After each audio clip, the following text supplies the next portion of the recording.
Hi, this is Dave from Small Pause Coaching.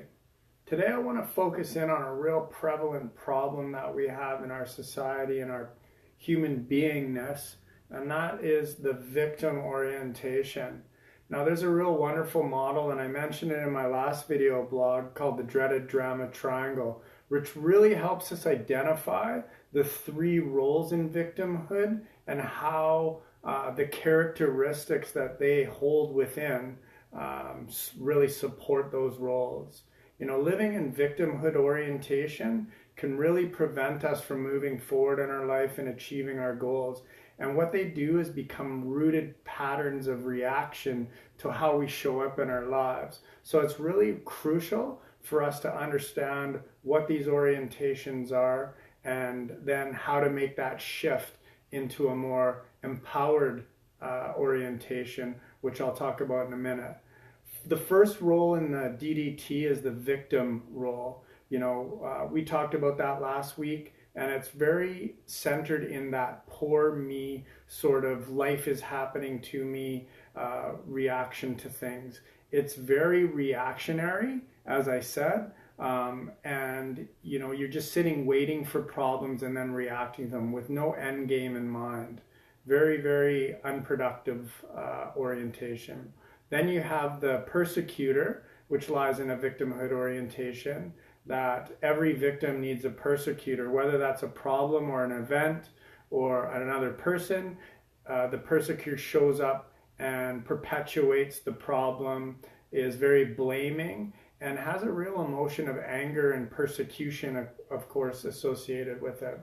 Then on the other side of things, you have the rescuer. That's that superhero that wants to swoop in and save the day. And that's fine, but what happens with that rescuer role? There's a fear that develops of not being needed, and that it's a poor you mentality. So there's a lot of sympathy rather than empathy and compassion and so forth, which aren't such bad things, but when it reinforces the victimness of the situation, it can become a very unproductive cycle.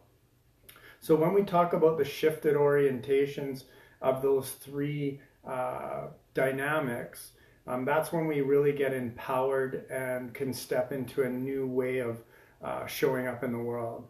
From victim to creator, so it's almost the exact opposite. Instead of living inside the problem and poor me, it's owning your power and really showing up with a focus on outcome. That really can generate a new reality for yourself. As the problem's occurring, you assess and realize that you're a victim in this certain situation and choose to take a new approach to it, bringing about a new orientation to that problem, which is the creator. Then you have the shifted orientation of the persecutor, which is the challenger. So instead of a blaming, sort of pointing finger approach to things, you call forth the learning and the growth and the development, and you provoke action, and you bring some consciousness to the problem rather than just blindly and patternly being angry and very dominated by the problem.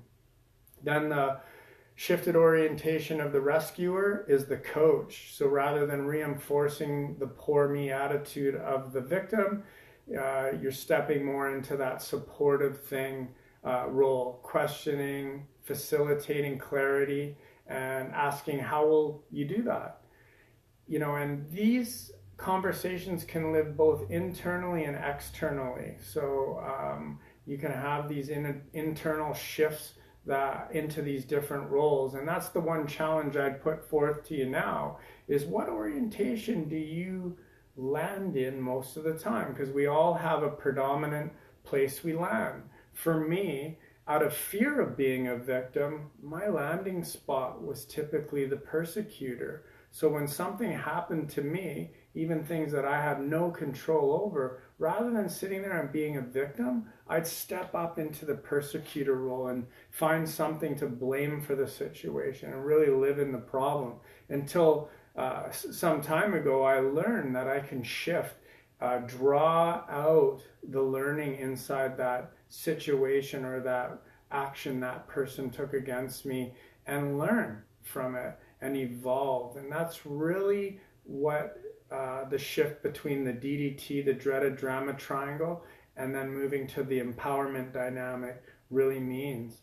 It's taking a good hard look at where your orientation is and choosing a new outcome based on the results that you want to see in your life.